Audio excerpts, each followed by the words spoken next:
Hyderabad Sukkur motor وے پر وفاق اور سندھ کے درمیان جاری تنازع سے متعلق وزیراعظم شہباز شریف نے وزیر اعلیٰ سندھ کو جوابی خط لکھ دیا۔ لکھا، حیدرآباد سکھر موٹر وے کو جلد پی ایس ڈی پی کا حصہ بنایا جائے گا۔ مزید کہا، ان کی ذاتی توجہ اور دلچسپی ہے کہ حیدرآباد موٹر وے جلد تعمیر ہو۔ موٹر وے پر سندھ کے تحفظات جائز ہیں۔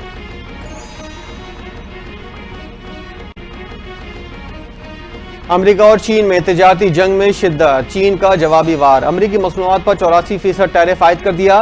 چین کی جانب سے نیا ٹیرف کل سے نافذ ہوگا۔ امریکہ نے راتوں رات 50% اضافی ٹیرف نافذ کیا تھا۔ چین پر امریکہ کا مجموعی ٹیرف 104% ہو گیا۔ پاکستان پر 29%، برطانیہ 10%، بھارت 26% ٹیرف کا نفاذ۔ Army chief general Asim Munir سے امریکہ کے اعلیٰ سطح کے وفد کی ملاقات۔ پاکستان اور امریکہ کے درمیان معدنی شعبے کے فروغ اور سرمایہ کاری پر بات چیت۔ آئی ایس پی آر کے مطابق امریکی وفد نے پاکستان کی معدنی وسائل کے شعبے میں سرمایہ کاری کے حوالے سے گہری دلچسپی ظاہر کی۔ منرلز ڈیولپمنٹ کے لیے تعاون بڑھانے کی خواہش کا اظہار کیا۔ ایرک میئر نے کہا، امریکی انتظامیہ اس شعبے میں پاکستان کے ساتھ تعاون بڑھانے کے لیے تیار ہے۔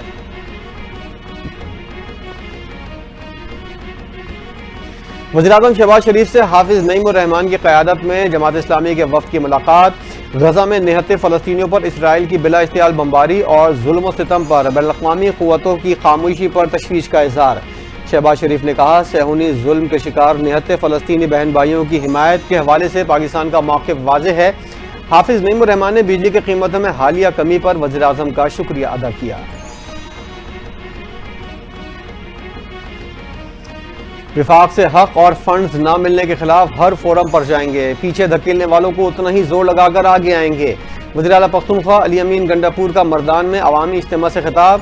کہا، عوام کو سہولیات گھر کی دہلیز پر فراہم کرنا حکومت کی ذمہ داری ہے۔ ہم نے گزشتہ 13 ماہ میں ایک پیسہ بھی قرض نہیں لیا، بلکہ 50 ارب روپے کا قرض اتارا ہے۔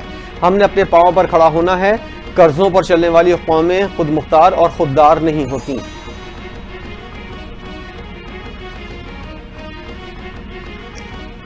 دہشت گرد جس کھڈ میں بھی ہوا اسے ماریں گے، جعفر ایکسپریس پر حملے کے روز ایک جماعت نے شادیانے بجائے۔ جعفر ایکسپریس پر جدید اسلحہ استعمال ہوا۔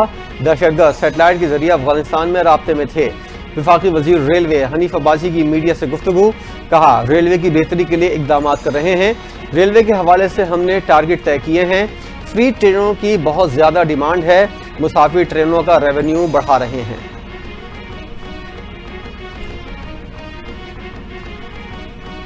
نون لیگ کے صدر نواز شریف سے سابق وزیر اعلیٰ بلوچستان عبد المالک بلوچ کی ملاقات۔ مجموعی ملکی صورتحال اور بلوچستان کے حوالے سے تبادلہ خیال۔ عبد المالک بلوچ نے میڈیا سے گفتگو کرتے ہوئے کہا، بلوچستان کے عوام کو نواز شریف سے امیدیں ہیں۔ نواز شریف نے بلوچستان کے مسائل حل کرنے کی یقین دہانی کرائی۔ بلوچستان 2 دہائیوں سے مشکلات کا شکار ہے۔ نواز شریف سے گزارش ہے کہ بلوچستان میں کچھ دن گزاریں۔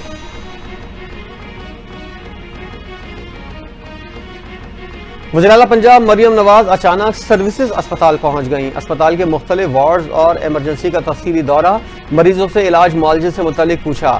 اسپتال کے انتظامات کو تسلی بخش قرار دے دیا۔ کہا، فوری ایکشن کی وجہ سے مریضوں کو ریلیف مل رہا ہے۔ میرا کام پنجاب کی عوام کے مفاد میں بہترین فیصلے کرنا ہے، اس سے مجھے کوئی نہیں روک سکتا۔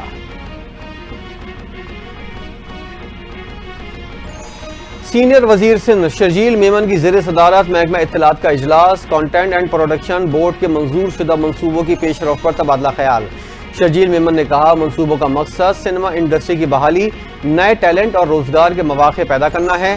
سندھ حکومت پروڈکشن منصوبوں کے ذریعے قومی اتحاد اور یکجہتی کا فروغ چاہتی ہے۔